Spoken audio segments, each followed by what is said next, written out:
For today's example, I'm using the opening scene of This Is Us because who does not like that show? The opening scene is actually these first two scene headings. So the first scene heading says exterior house evening, which means that we are outside of a house and it is evening. It is a quaint 70s style home in suburban Pittsburgh. A sign indicates that the house has recently been sold. So from these two action lines, two things that I'm picking up on and holding in my brain is number one, it says a quaint 70s style house, which means that whoever we're about to meet has been in this house a while, presumably since the 70s. And then obviously the sign that indicates that the house has been sold, which means that the characters we're about to meet is embarking on a major life shift, a major life transition. And I'm holding that in my head because that tells me that the theme for this opening must be about new beginnings and knowing that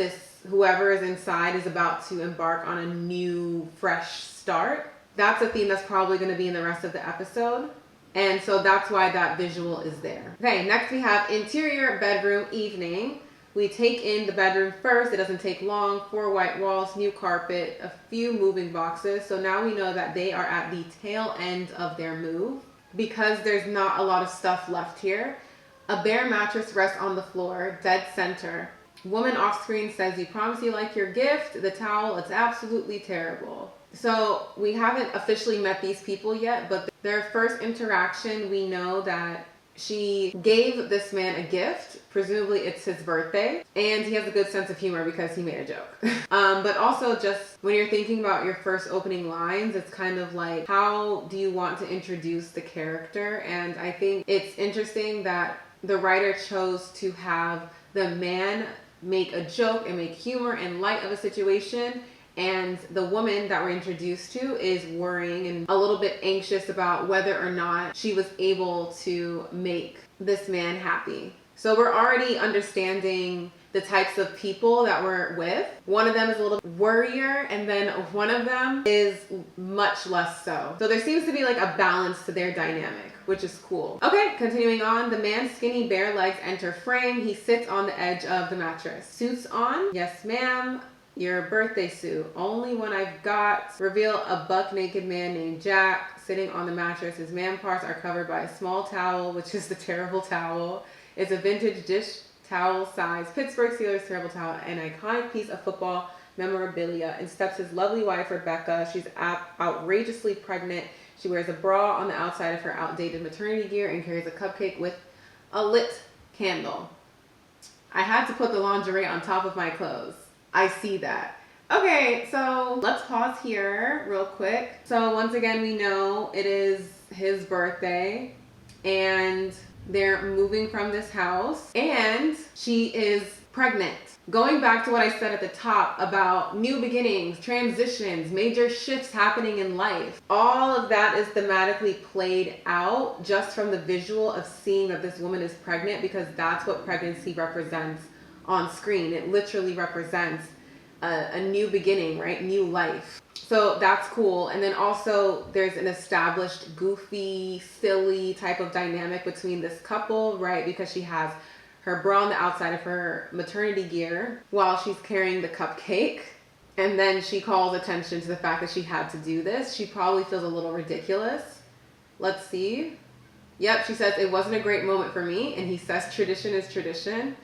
And then she says, "I'm going to spare us both a seductive birthday dance this year. Sorry you missed my birthday, and I'd very much like to see the dance." She shrugs, "Your funeral." She says, "Walking in seductively, but she can barely move, so it's just kind of slow and sad." Jack starts to laugh. Okay, I'm going to pause here again. So just a little bit more about their relationship.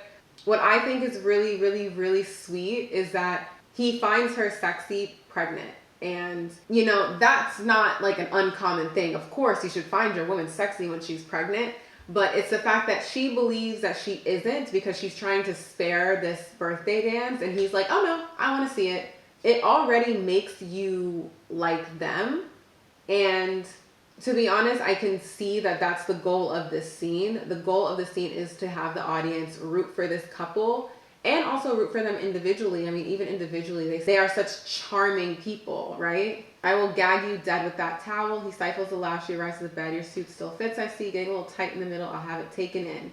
Again, just more like humor, banter, establishing the people that you know the show is going to center around. It's really important that we like them. And that's not necessarily the case for every single show, but in this show in particular, you do want to like Jack and Rebecca, or else you're not bought in to watch the entire pilot. We can also tell that they've been together a while because he says tradition is tradition. And then we're here at Jack smiles, she falls onto the bed, and then she sings him happy birthday. And in the last line, she says, I have triplets inside of me, I am Shamu. So basically, as writers, we have to find ways to like sneak in exposition, which is things that the audience needs to know in order to understand the story, like things that have happened before the screen turned on, right? So she was pregnant before this TV show started, and so we have to find ways in order to catch the audience up in the first scene and lay that groundwork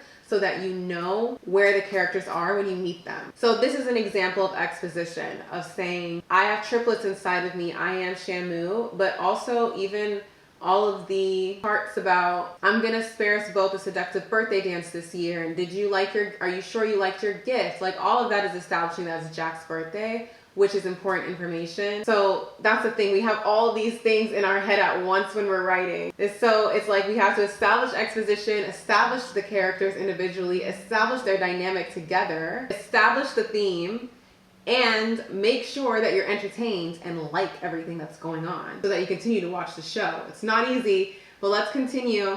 Jack blows out the candle, lies back face to face. You know how much I love you. You made it pretty clear. And to be honest, he has. I'm on board. I already know that he loves her very, very, very much.